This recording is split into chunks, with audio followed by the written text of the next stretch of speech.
नए भविष्य के निर्माण का मौका देता है। आज सौभाग्य से हमारे सामने एक ऐसा ही क्षण है। दशकों पहले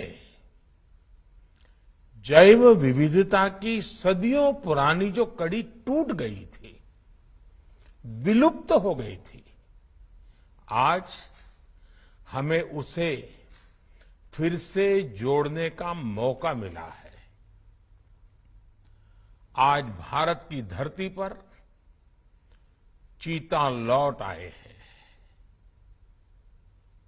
और मैं ये भी कहूंगा कि इन चीतों के साथ ही भारत की प्रकृति प्रेमी चेतना भी पूरी शक्ति से जागृत हो उठी है।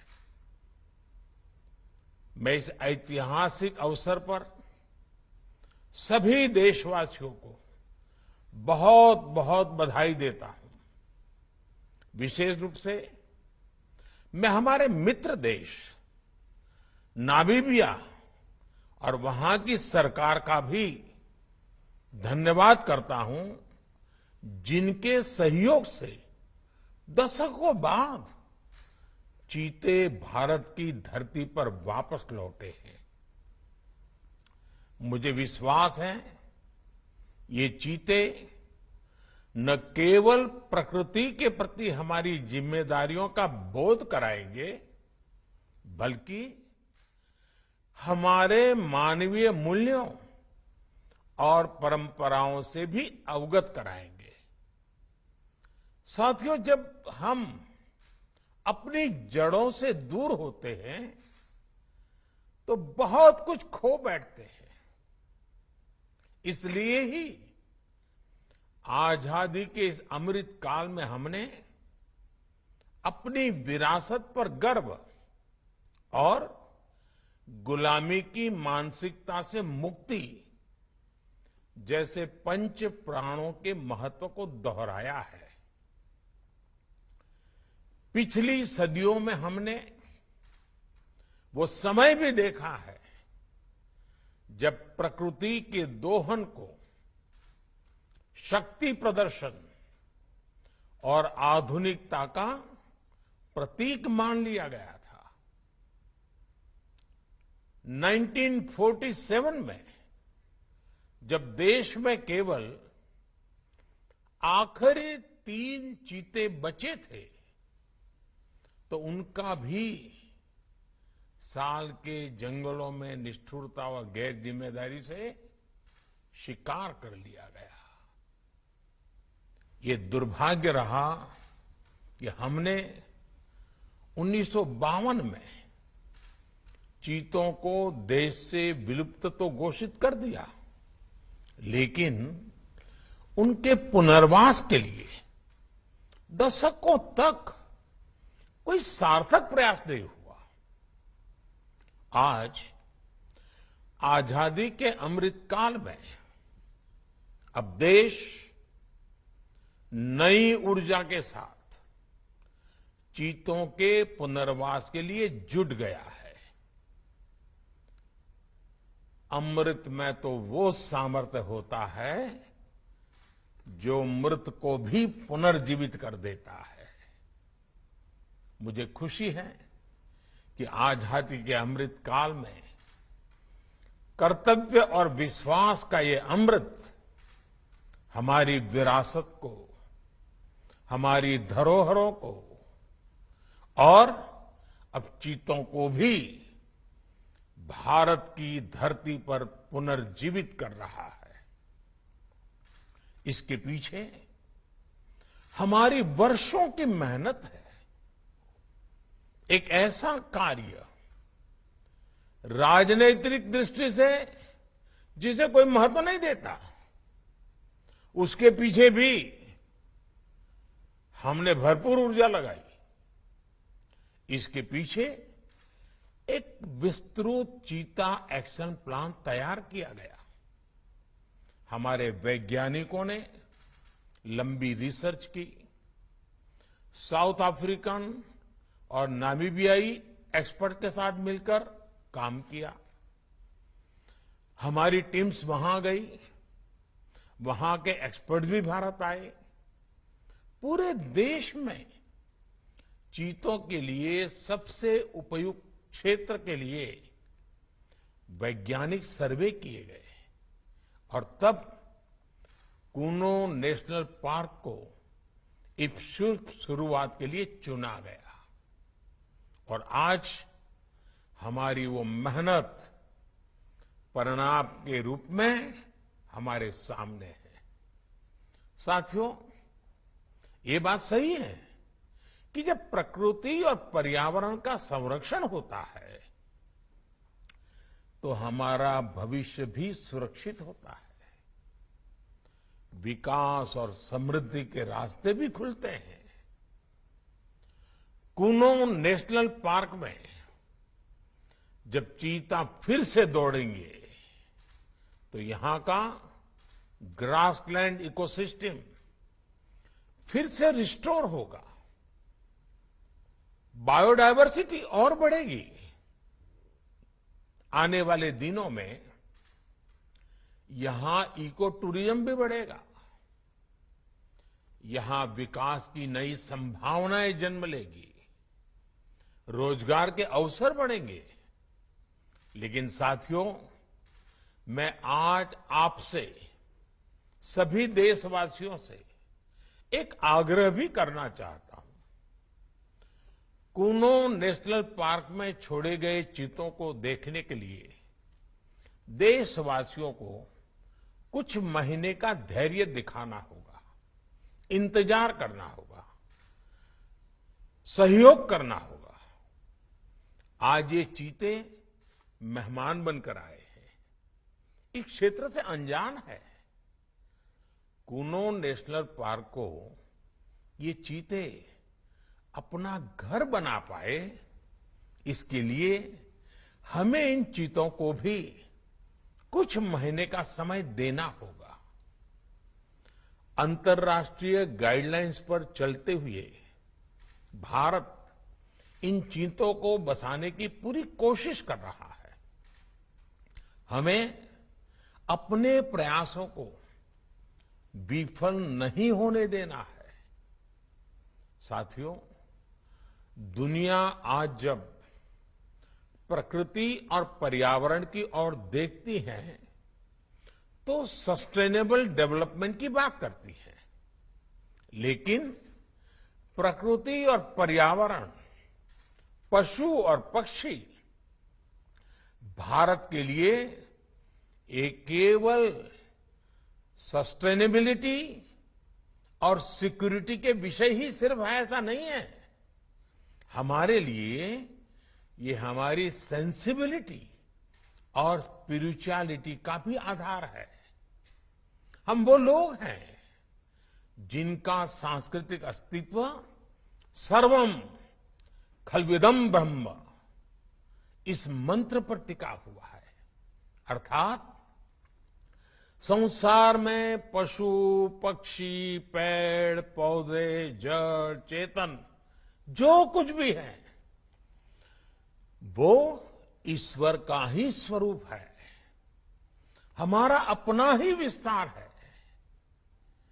हम वो लोग हैं जो कहते हैं परम परोपकारार्थम यो जीवति सह जीवति, अर्थात खुद के फायदे को ध्यान में रख करके जीना वास्तविक जीवन नहीं है। वास्तविक जीवन वो जीता है जो परोपकार के लिए जीता है। इसलिए हम जब खुद भोजन करते हैं उसके पहले पशु पक्षियों के लिए अन्न निकालते हैं। हमारे आसपास रहने वाले छोटे से छोटे जीव की भी चिंता करना हमें सिखाया जाता है, बचपन से सिखाया जाता है। हमारे संस्कार ऐसे हैं कि कहीं अकारण किसी जीव का जीवन चला जाए तो हम अपराध बोध से भर जाते हैं। फिर किसी पूरी जीव जाति का अस्तित्व ही अगर हमारी वजह से मिट जाए, ये हमें कैसे स्वीकार हो सकता है? आप सोचिए, हमारे यहां कितने ही बच्चों को ये पता तक नहीं होता है कि जिस चीता के बारे में सुनकर वो बड़े हो रहे हैं, वो उनके देश से पिछली शताब्दी में ही लुप्त हो चुके हैं। आज अफ्रीका के कुछ देशों में और ईरान में चीता पाए जाते हैं, लेकिन भारत का नाम उस लिस्ट से बहुत पहले हटा दिया गया था। आने वाले वर्षों में बच्चों को इस विडंबना से नहीं गुजरना पड़ेगा। मुझे विश्वास है वो चीता को अपने ही देश में कूनो नेशनल पार्क में दौड़ता देख पाएंगे।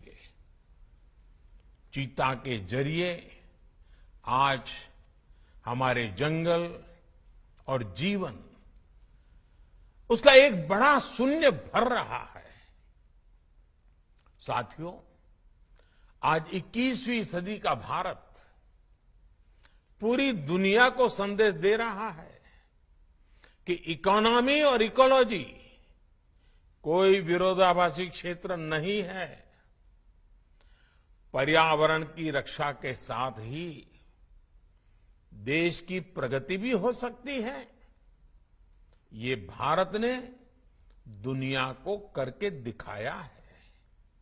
आज एक और हम विश्व की तेजी से बढ़ती अर्थव्यवस्था में शामिल है, तो साथ ही देश के वन क्षेत्रों का विस्तार भी तेजी से हो रहा है। साथियों, 2014 में हमारी सरकार बनने के बाद से देश में करीब करीब 250 नए संरक्षित क्षेत्र जोड़े गए हैं। हमारे यहां एशियाई शेरों की संख्या में भी बड़ा इजाफा हुआ है। आज गुजरात देश में एशियाई शेरों का बड़ा क्षेत्र बनकर उभरा है। इसके पीछे दशकों की मेहनत, रिसर्च बेस्ड पॉलिसीज और जन भागीदारी की बड़ी भूमिका है। मुझे याद है, हमने गुजरात में एक संकल्प लिया था, हम जंगली जीवों के लिए सम्मान बढ़ाएंगे और संघर्ष घटाएंगे। आज उस सोच का प्रभाव परिणाम के रूप में हमारे सामने है। देश में भी टाइगर्स की संख्या को दोगुना करने का जो लक्ष्य तय किया गया था, हमने उसे समय से पहले हासिल किया है। असम में एक समय एक सींग वाले गैंडों का अस्तित्व खतरे में पड़ने लगा था, लेकिन आज उनकी भी संख्या में वृद्धि हुई है। हाथियों की संख्या भी पिछले वर्षों में बढ़कर 30,000 से ज्यादा हो गई है।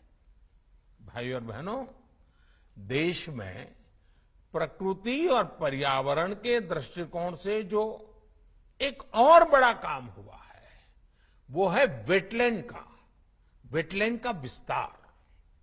भारत ही नहीं, पूरी दुनिया में करोड़ों लोगों का जीवन और उनकी जरूरतें वेटलैंड इकोलॉजी पर निर्भर करती हैं। आज देश में 75 वेटलैंड्स को रामसर साइट्स के रूप में घोषित किया गया है, जिनमें 26 साइट्स पिछले 4 वर्षों में ही जोड़ी गई हैं। देश के इन प्रयासों का प्रभाव आने वाली सदियों तक दिखेगा और प्रगति के नए पथ प्रशस्त करेगा। साथियों, आज हमें वैश्विक समस्याओं को, समाधानों को और यहां तक कि अपने जीवन को भी होलिस्टिक वे में देखने की जरूरत है। इसलिए आज भारत ने विश्व के ये लाइफ LIFE, लाइफ यानी लाइफस्टाइल फॉर द एनवायरमेंट जैसा जीवन मंत्र दिया है। आज इंटरनेशनल सोलर अलायंस जैसे प्रयासों के द्वारा भारत दुनिया को एक मंच दे रहा है, एक दृष्टि दे रहा है। इन प्रयासों की सफलता दुनिया की दिशा और भविष्य तय करेगी। इसलिए आज समय है कि हम ग्लोबल चुनौतियों को दुनिया की नहीं, अपनी व्यक्तिगत चुनौती भी माने। हमारे जीवन में एक छोटा सा बदलाव पूरी पृथ्वी के भविष्य के लिए एक आधार बन सकता है। मुझे विश्वास है भारत के प्रयास और परंपराएं इस दिशा में पूरी मानवता का पथ प्रदर्शन करेगी, बेहतर विश्व के सपने को ताकत देगी। इसी विश्वास के साथ आप सभी को इस मूल्यवान समय पर, ऐतिहासिक समय पर बहुत बहुत धन्यवाद देता हूं, बहुत बहुत बधाई देता हूं।